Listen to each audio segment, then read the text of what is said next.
Okay, so what is old America under your definition? So old America, and I'm not that old.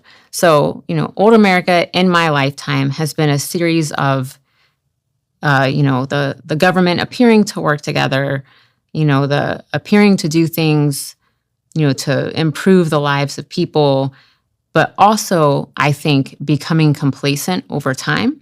Like the last several terms, we've had a strong executive that has slowly become stronger, which I don't think is the way that we should be going, but that's what's happened. And a Congress who is constantly in deadlock, so nothing is happening. And so we continue, the immigration problem. Why is the immigration problem a problem? This could have been fixed decades ago, honestly. Decide what you want for immigration. Decide what you want your policy to be, right? And the policy, clearly, I think most people agree, isn't open doors. So if it's not open doors, what do you want? And then make that policy happen. So, I think we've had a history now of an executive getting stronger. For some reason, the American people want a strong man. So when you say the executive, you mean the president? The president, yeah. The president's getting more power to do things? Yes. For a period of time, Yeah. it was because Congress didn't want to make their own decision, so they pushed the power to the president. And then, in probably the last 16 years, we've seen the president take more power, execute more executive orders. So whether you like it or not, we're in a period now where there's a strong executive. When anybody gets power, it's very unlikely they're going to let it go. So do you think Trump's not going to go anywhere? I think the executive, Trump is the current executive, whoever the next executive and the executive after that, they will continue to retain their executive powers. Yeah.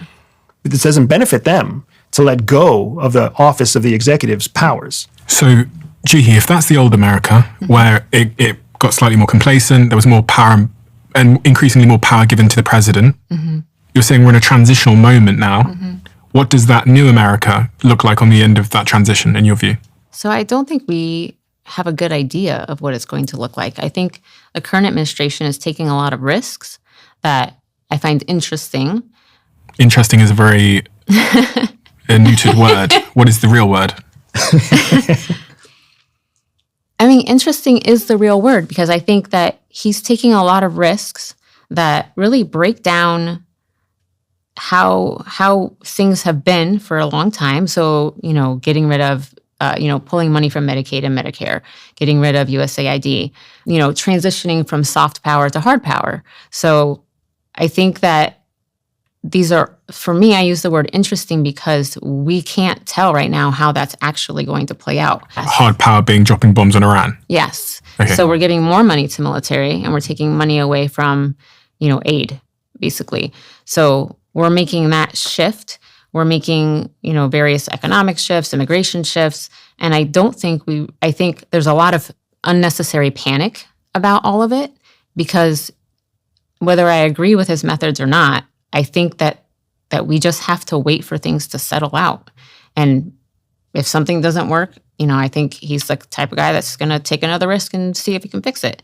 Or that if it doesn't work by the time the next administration comes in, they'll have to do something with it. Nothing stops, everything keeps going. So, I don't know that America is heading for a future that I want to be a part of. I think that's a true statement. But I think there's a lot of Americans out there who this is the path that they want to take. What is your perspective on everything Juhi just said? The transition that's happening right now is a transition where the American people have to decide how much they want to get involved and how much they want to let other people just do it for them. And Donald Trump is I'll do it for you kind of guy. And Joe Biden was also an I'll do it for you kind of guy. And Obama was an I'll do it for you kind of guy. And we are electing people who will do it for us. Do what for us? Whatever nasty thing we don't want to deal with, budgeting, currencies, hard work, foreign trade, foreign relations, wars, we want to be able to just talk about it without having any blood on our hands. So we push that responsibility to our government, when in fact, our founding fathers were the opposite. Our founding fathers were, hey, the blood is on all of your hands. You tell us what you want us to do. Do you want a revolution? Then let's go fight a revolution together. Do you want to build a new government? Then we'll build a new government together. That's how our country was supposed to be formed. So when Jihe says that we're in a transition and she doesn't know where it's going, she is accurate. We don't know what the future holds, except we know the future holds more pain, for sure. Because we will either come out of this through a painful transition that makes us better, or we will come out of this through a less painful transition that leaves us in a position that none of us want to be in. And then we're going to have to put in more pain to fix it all again. And how do you think the transition levels out? Where do you think we end up, if you had to guess? I think that we have a solid 60-40 right now. I think there's a 60% chance that we don't like where the transition ends, and then we spend 15 to 25 years fixing it again. Fixing our economy, fixing our superpower status, fixing our foreign relations, fixing our trust of our own government. I think there's a 40% chance that the decisive action Donald Trump is taking right now is adopted wide scale, and we actually stimulate our economy, get people back on the same page, and move forward in a way that keeps us one step ahead of the threats that we see from China, the disaster that we see continuing to unfold in the Middle East, the precipice that we have come up against in terms of geopolitics.